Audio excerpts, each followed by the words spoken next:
Welcome to There Is a Method to the Madness. My name is Rob Maxwell. I'm an exercise physiologist and personal trainer.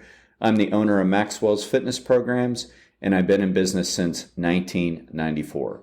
The purpose of this podcast is to get to the real deal of what really works, the things that don't work, and most importantly, why. Hence the name, The Method to the Madness. Before I get into today's topic, I want to thank Jonathan and Lynn Gilden of the Gilden Group at Realty Pros. They currently have over 280 five-star reviews on Zillow, and they are true professionals in the field of real estate. So if you're selling a home, looking to buy a home, give them a shout. 386-451-2412.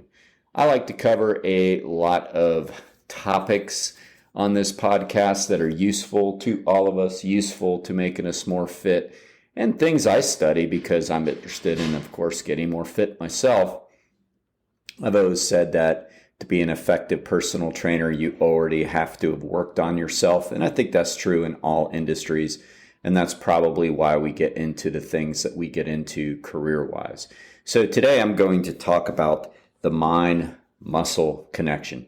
I say it all the time. It is such a critical aspect of working out, of lifting weights, of strength training, really all of it, cardio as well. But there's a huge mind to muscle connection. So we got to really figure out exactly what works best for us because we're all a little bit different. But let's talk about the whys. So there are a lot of what we call acute program variables in my industry, and those are the things that we manipulate to come up with the correct exercise prescription. And examples of them would be how many days per week to work out, that's the frequency, what exercises should we choose to do, and how many days per week should we do those exercises, which is similar to the frequency, but a little bit different. How many sets to do per workout and per exercise, how many reps to do per exercise, what load should we pick, what intensity should we pick, what's the rest time that we should use, and what's the tempo that we should use. But oftentimes we don't hear experts, quote experts, telling us to focus on quality. Maybe the only one in that I just gave was tempo, which is why I saved it for last. So in other words, how fast or how slow we do the movement. That's the only one that may be related to the mind-muscle connection, but it really only is if we make it so. Yet, it is so important to really focus on what we're doing at the time. So the opposite of that is when somebody works out, they have their workout sheet in front of them, they come in, they warm up, and when I mean come in anywhere. I mean, it could be under the supervision of a trainer.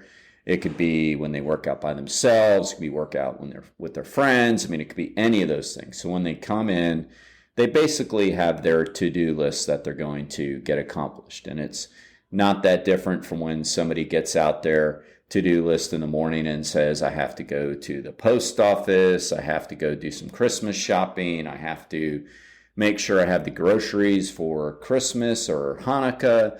I have to do this. I have to do that. I have to get the pet to the groomer, a nice to-do list. So there are people that I call checklisters when they work out. And what they do is they come in with their workout sheet and they check it off. Or if they're working with a trainer, it happens less when working with the trainer, but it still happens because the old, we can lead a horse to water, but we can't make them drink. We can say focus on the muscles, slow down, concentrate, say all those things.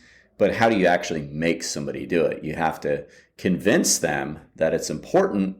But again, not everybody is maybe wired that way. And that's kind of ironic because that's what we want to do is we want to wire the brain to muscle connection. So one of the ways we get people to get it is by listening to podcasts and reading the good information. So, checklisters will come in and they'll just kind of blow through their sets. I mean, how many?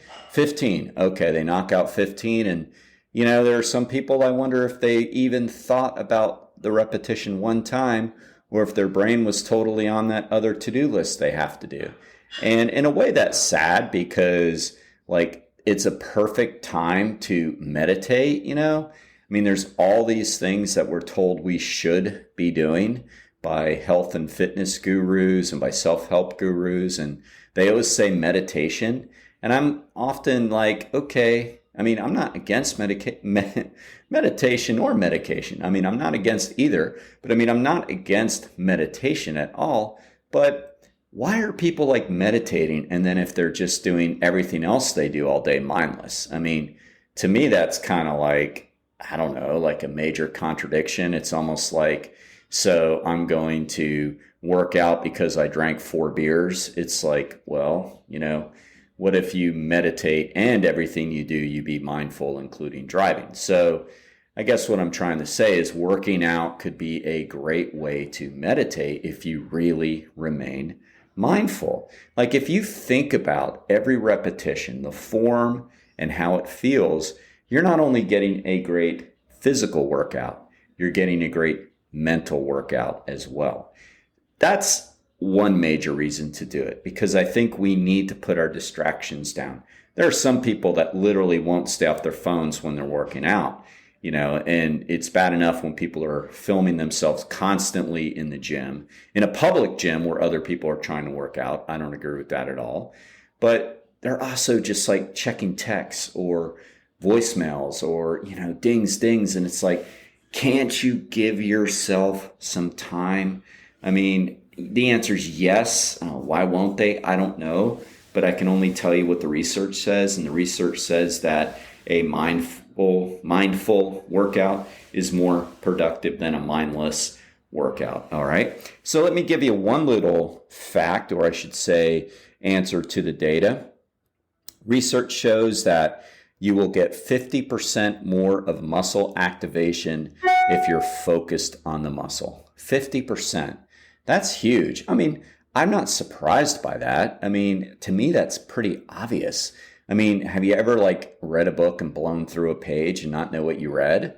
And then have you ever said you're not going to do that? You're going to quiz yourself after each sentence or after each paragraph.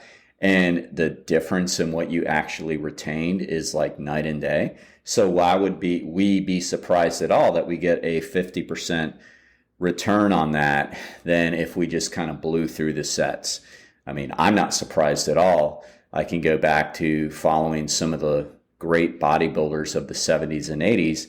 For example, Arnold Schwarzenegger, I respect what he did as a bodybuilder. Other things too, but most importantly, what he did as a bodybuilder, as an art form, he always talked about the visualization and the feel. Like he wasn't one of those that just talked about how much he lifted all the time and all that.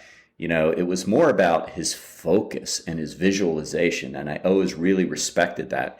He's one of the first athletes that I can remember that ever talked about using what we call bizarre imagery in the sports psychology world. And bizarre imagery simply means you are imagining something like very much exaggerated that you're trying to accomplish. So he used to use huge cannonballs and boulders on his shoulders. Like he would imagine his shoulders looking like huge cannonballs that you would see from a cannon. So that's an example of that. He would use that all the time. He would use this just bizarre imagery and think about what he wants his shoulders to look like as he worked out. So he used a lot of imagery. So some things that can help us keep better form and keep our mind on the muscles. One of them is called attentional focus. So attentional focus essentially means, where are you putting your attention? So like great athletes have great attentional focus. That means that they're putting their mind where it should be. And for everything that they're doing, it's different. It's not like it's one thing. Like for an endurance athlete, at one point, it could be focusing on their breath to make sure that they're inhaling through the nose early on in a race, or it could be on their foot patterning later. So the attentional focus does shift depending on what you're trying to accomplish, but great athletes or experts, I should say, because I guess, working out, I mean, it is athletic, but it's not like it's a sport. I mean, it can be, but, you can become more expert at it, more elite at it by trying to do it right. And instead of always saying, I did 3 sets of 10 with 100 pounds, you leave the gym saying, I did those exercises better. And that is extremely important. That is a way to overload. So elite athletes or trainees have great attentional focus. Where do we put our attention? Are we putting it on other people in the room? Okay, so that's distraction. You'll notice the people that are serious about working out in gyms, in big box gyms where there's a lot of people in there, typically will have headphones on. And a little tip, or whatever you want to call it, a little hidden secret, oftentimes they're not on. At least that's been my experience when I go to gyms, and friends of mine that go to gyms, they're just in there so people will leave you alone. And you can kind of like avert eye contact and all that. And I know that sounds terrible, but if you're trying to work out, you're really not there to socialize. I'm not. And I think people that are trying to get better do not go to the gym to socialize. I mean, is that better than nothing? I mean, I suppose, but if you're going to put in the time and if you're serious about getting better, I would imagine that you're going to the gym to work out and get better and not to socialize. Socialization can be a part of it, but I think some people only go to the gym to socialize. So oftentimes people who are trying to get better have in like AirPods or whatever, and they may not even be turned on. They just are trying to give the message, leave me alone, because they want to focus on what they're trying to do.